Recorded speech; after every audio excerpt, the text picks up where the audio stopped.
샬롬, 반갑습니다. 오늘 하루도 그리스도인이라는 이 정체성을 갖고 주님께서 주신 특권을 누리며 책임을 다하시는 우리 하루가 되시기를 기원드립니다. 오늘은 고린도전서 9장 1절로 27절의 말씀을 가지고 자신을 이길 수 있는 사람이라는 주제로 요약 강해를 나누어 봅니다. 본문 1절로 3절의 말씀입니다. 내가 자유자가 아니냐, 사도가 아니냐, 예수 우리 주를 보지 못하였느냐, 주 안에서 행한 나의 일이 너희가 아니냐, 다른 사람에게는 내가 사도가 아닐지라도 너희에게는 사도니 나의 사도됨을 주 안에서 인친 것이 너희라. 나를 휘문하는 자들에게 발명할 것이 이것이니. 아멘.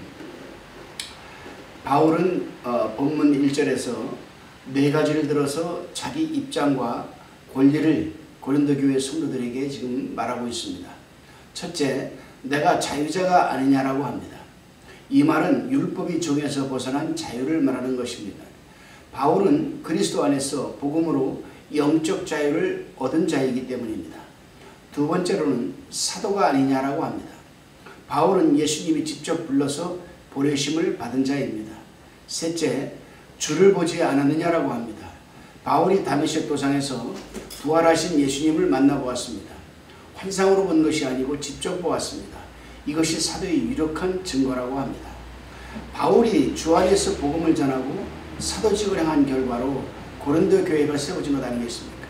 바울이 이러한 말을 하게 된 것은 고린도 교회의 거짓 선지자들이 바울을 비방하며 그의 사도권을 부인하였기 때문입니다. 고린도후서 12장 11절에서 18절을 참고하시기 바랍니다. 그러면서 바울은 다른 사람들은 바울이 사도된 것을 부인할지라도 고린도 교회 성도들은 부인할 수가 없다는 겁니다. 그 이유는 바울이 전도로 인해서 고린도 교회가 세워졌기 때문입니다. 그러므로 고린도 교회가 바울이 사도된 증거입니다. 다시금 본문 4절로 7절을 우리가 살펴봅니다. 우리가 먹고 마시는 권위 없겠느냐? 우리가 다른 사도들과 주의 형제들과 게바와 같이 자매된 아내를 데리고 다닐 권위 없겠느냐? 어찌 나와 바나바만 일하지 아니할 권위 없겠느냐? 누가 자비량하고 병정을 다니겠느냐? 누가 포도를 심고 그 실과를 먹지 않겠느냐?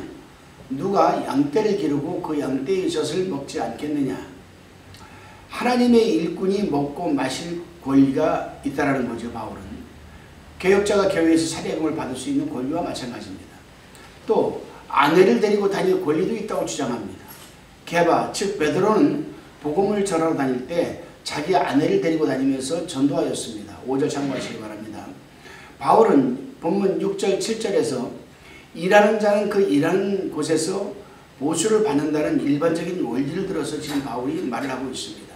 그렇습니다. 군인은 자기 식량을 가지고 있지 않아도 국가에서 먹여줍니다. 농부가 포도나무를 심고 가꾸면 그 실과를 먹을 수 있습니다. 목동이 그 양떼의 젖을 먹는 것은 당연한 권리가 있다는 겁니다. 그렇습니다, 여러분. 교역자가 생활이 보장되어야 더 열심히 목양을 할 수가 있는 것입니다. 그러므로 성도는 교역자가 의식주에 신경 쓰지 않고 더 열심히 말씀을 연구하고 기도하며 가르친 일에 매진할 수 있도록 여러분 섬겨 주어야 되는 겁니다. 다시금 본문 8절로 12절의 말씀을 우리가 살펴봅니다. 내가 사람의 예대로 이것을 말하느냐? 율법도 이것을 말하지 아니하느냐? 모세 율법의 곡식을 밟아 떠오른 소에게 망을 씌우지 말라 기록하였으니 하나님께서 어찌 소도를 위하여 염려하시느냐? 전혀 우리를 위하여 말씀하심이 아니냐? 과연 우리를 위하여 기록된 것이니 밭 가는 자는 소망을 가지고 갈며 곡식 떠는 자를 함께 얻을 소망을 가지고 떠는 것이라. 우리가 너희에게 신령한 것을 뿌렸은즉 너희 육신의 것을 거두기로 과하다 하겠느냐? 다른 이들도 너희에게 이런 권을 가졌거든 하며 우리일까 보냐? 그러나 우리가 이 권을 쓰지 아니하고 범사에 참는 것은 그리스도의 복음에 아무 장애가 없게 하려 함이로라. 아멘. 바울은 다시 율법에서 일하는 자가 거기서 먹을 권리가 있다는 것을 신명기 25장 4절 말씀을 들어서 지금 설명하고 있습니다. 그렇습니다, 여러분. 신명기 25장 4절 보게 되면 곡식을 밟아 떠는 소에게 망을 씌우지 말라고 기록이 되어 있거든요. 지금 바울은 이 말씀을 인용을 해서 당연히 하나님의 일을 하는 사람은 당연히 먹고 마시고 입을 권리가 있다라는 겁니다. 그러니까 고린도 교회에서도 나를 그렇게 너희가 섬겨줘야 되지만은 나는 그 성령을 받지 않았다라는 겁니다. 또 자기 스스로가 받지 않았다라는 겁니다. 여러분. 그렇습니다. 소의 입에 망을 씌우면 먹을 수 없으므로 망을 씌우지 말라는 것은 소가 먹을 수 있게 하라는 것 아니겠습니까? 이것은 주의 일을 하는 자가 자기 교회에서 사유를 받을 수 있는 권리가 있다는 것을 말해주는 겁니다. 바울은 고린도 교회에서 복음을 전하고 또 가르치고 또 그렇기 때문에 고린도 교회가 세워졌거든요. 당연히 고린도 교회에서 사도 바울에게 여러분 사례비를 줘야 되는 마땅함에도 불구하고 바울은 그걸 받지 않았다는 겁니다. 왜? 복음을 전하는데 혹 방해가 될까봐. 다시금 바울은 11절에서 너희에게 신령한 것을 뿌렸은즉 너희 육신의 것을 거두기로 과하다 하겠느냐라고 묻습니다. 신령의 것을 뿌리는 것은 복음을 성령으로 전했다는 뜻이며 육신의 것을 거둔다는 것은 교역자가 물질로 살해받는 것을 말합니다. 그렇습니다, 여러분. 갈라디아서 6장 6절에 보면 가르침을 받는 자와 말씀을 가르치는 자와 모든 좋은 것으로 함께 하라고 하였습니다. 12절에서 바울은 다른 이들도 너희에게 이런 권을 가졌거든 이라면서 얘기를 합니다. 여기 다른 이들도 다른 이들도라고 하는 것은 바울이 떠난 후에 고린도 교회에 들어온 거짓 선지자들을 가리킵니다. 그들도 물질에 대한 권리를 너희에게 주장하고 있는데 하며 사도인 바울에게 나에게 왜 그러한 권리가 얻겼느냐 그런 겁니다. 그러나 바울은 그러한 권리가 있음에도 복음을 전하는데 혹시 장애가 될까봐 그 장애가 되지 않기 위해서 그 권리를 요구하지 않았다는 겁니다. 만일 바울이 자기 권리를 요구했다면 거짓 선지자들이 바울을 더 많이 비방하고 교인들도 시험에 들었을 줄로 믿습니다. 다시금 본문 13절로 14절입니다. 성전의 일을 하는 이들은 성전에서 나는 것을 먹으며 제단을 모시는 이들은 제단과 함께 나누는 것을 너희가 알지 못하느냐. 이와 같이 주께서도 복음 전하는 자들이 복음으로 말미암아 살리라 명하셨느니라.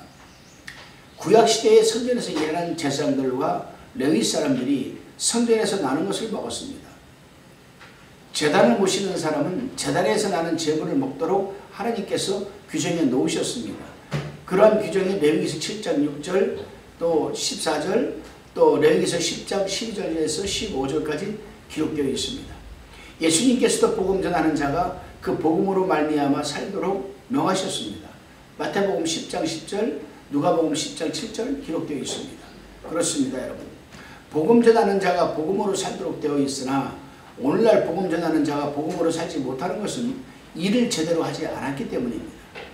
다시금 본문 15절로 18절 말씀입니다. 그러나 내가 이것을 하나도 쓰지 아니하였고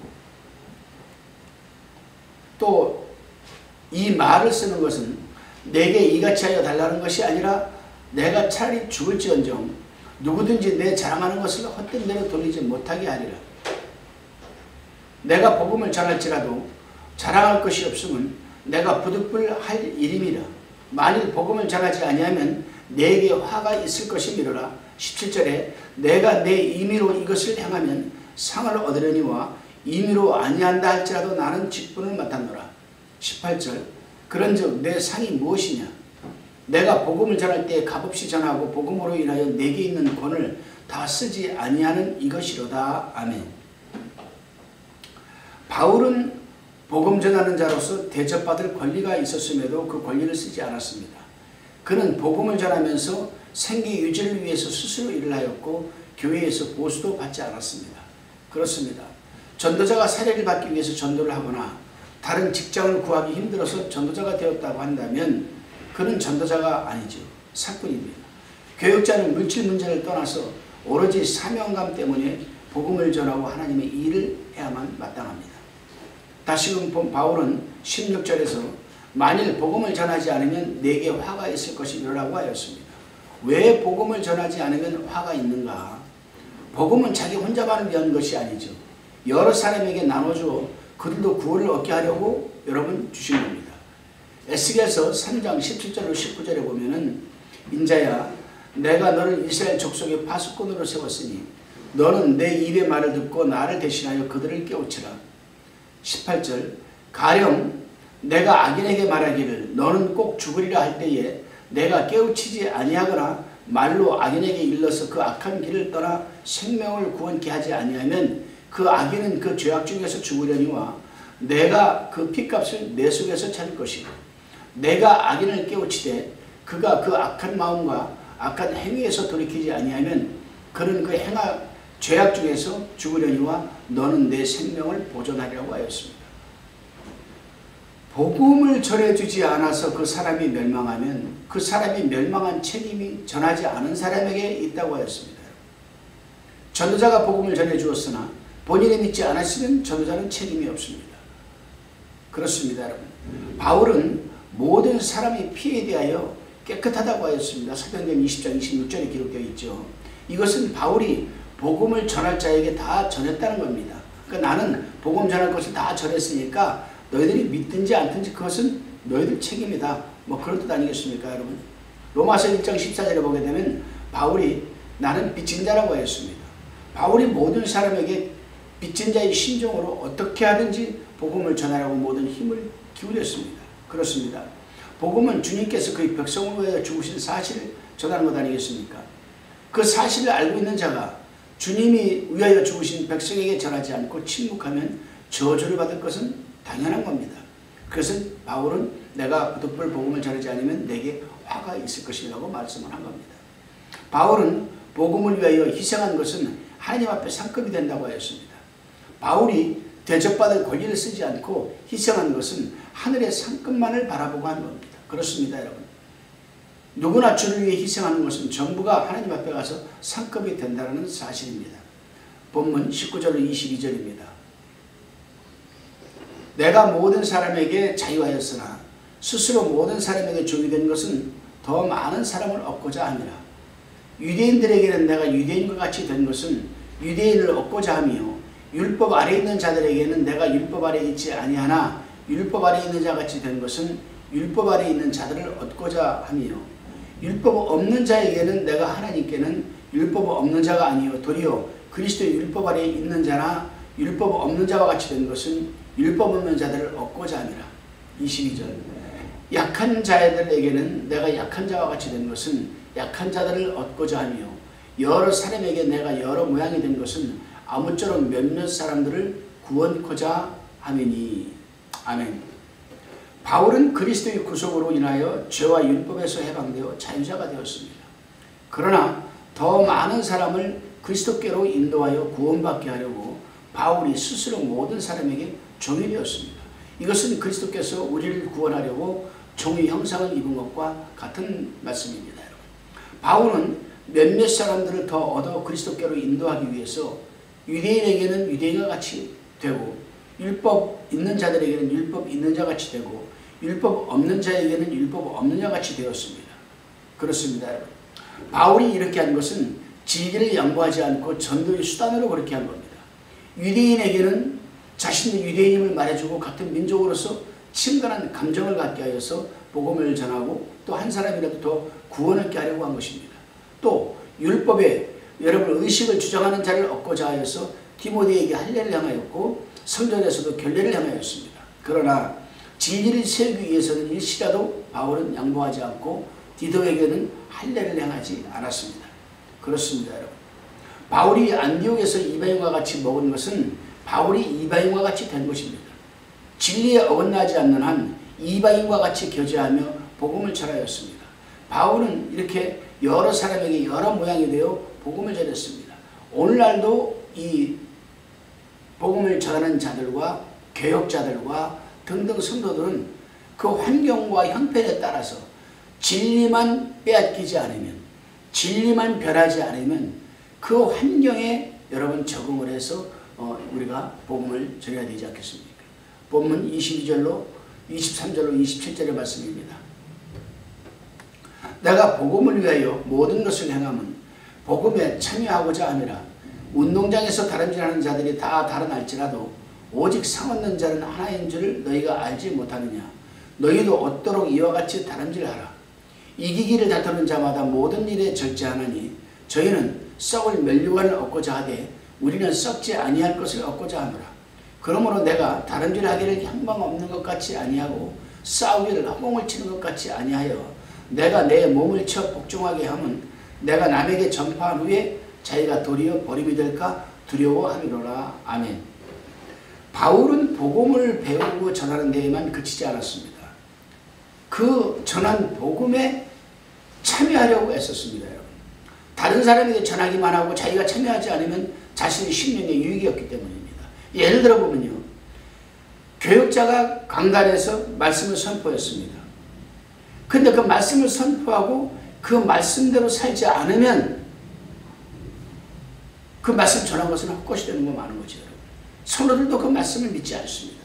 그러니까 교육자가 복음을 전하면 그 복음을 전한 내용에 그대로 자기도 참여를 삶을 살아가야 돼요. 그래야 자기에게도 여러분 심령에 유익이 되고 은혜가 되고 성도들에게도 여러분 은혜가 되는 겁니다. 그래서 바울은 그리스도를 얻고 그 안에서 발견되어 있는 그 생활을 하기 위해서 육신에 속한 모든 것들을 배설물로 여긴다고 했습니다. 여러분. 그렇습니다. 교육자들이 다른 사람을 가르치려고만 하고 자기가 복음에 합당한 생활을 하지 않으면 남에게 전파하는 게 자신 버림을 받게 되는 겁니다. 그래서 바울은 운동장에서 다름질하는 자들이 다 다르갈지라도 오직 상 얻는 자는 하나인 줄 알지 못하냐라고 하면서 자신도 그 상을 얻기 위해 온 힘을 다해 달려간다는 겁니다. 그렇습니다, 여러분. 성도들도 그 상을 얻는 자처럼 최선을 다해 신앙에 경주를 하여야 상을 받을 수가 있는 겁니다. 올림픽에 선수로 나가는 자들은 경기에 나가기 수개월 전부터 선수들은 극기 훈련하며 운동에 해로운 것은 금하고 특별히 향락생활을 멀리하며 음식과 잠자는 것 그걸 규칙적으로 하여서 매일 자기 몸을 훈련으로 관리한다고 합니다. 뭐 수개월이 아니라 뭐 1년 전부터, 아니 4년 전에 올림픽이 끝났잖아요. 그러면 그 올림픽이 끝나고 4년 뒤에 있을 올림픽을 준비하기 위해서 그들은 이렇게 극기 훈련을 하고 여러분 운동에 해로운 것은 금하고 향락생활을 멀리하고 음식과 잠자는 것들도 규칙적으로 하여서 매일 자기 몸을 훈련으로 4년 동안 만들어 가는 겁니다. 바울은 26절에서 그들은 썩을 면류관을 위해서 먹지 못하고 자지 못하고 매일 뛰고 땀을 흘리면서 힘써 훈련하는데 하물며 성도가 썩지 않은 영원한 면류관을 얻으려면 그들보다 더욱 절제하고 더욱 힘써야 될 것이라고 지금 말하고 있습니다. 그렇습니다, 여러분. 신앙생활을 바로 하려면 자기를 억제하고 제재해서 인내로 바로 잡아나가야 합니다. 믿는 사람이 절제하지 못하면 신앙생활이 힘들어지고 그만큼 손해가 나고 하나님 앞에 여러분 책망을 받게 됩니다. 또 사실 신앙적으로도 아무런 유익이 없습니다. 성도가 절제하는 만큼 신앙의 다른 박질을 잘할 수 있고 하나님의 형상을 여러분 닮아 나갈 수가 있기 때문입니다. 물론 다른 박질하면서 형박 없이 한다면 목표에 도달할 수가 없습니다. 아무리 열심히 뛰어도 목표가 없으니 1등을 할 수가 없고 상을 받지도 못하는 겁니다. 또 아무리 열심히 싸운다고 해도 상대를 모르고 싸우면 허공에치는 것밖에 안 되는 겁니다. 그렇습니다. 성도들의 목표는 오직 예수 그리스도입니다. 성도가 날마다 예수 그리스도를 위해서 달려가야 하고 싸워야 합니다. 그리고 우리가 싸워야 할 대상은 남이 아니고 자기 자신이라고 27절에서 말하고 있습니다. 그럼 성도가 싸워야 할 대상은 왜 자신인가? 마귀가 성도에게 있는 부패성을 자꾸 충동질하여서 성도의 몸을 불의의 병기로 사용하려고 하기 때문입니다. 로마서 6장 12절 13절에 기록되어 있습니다.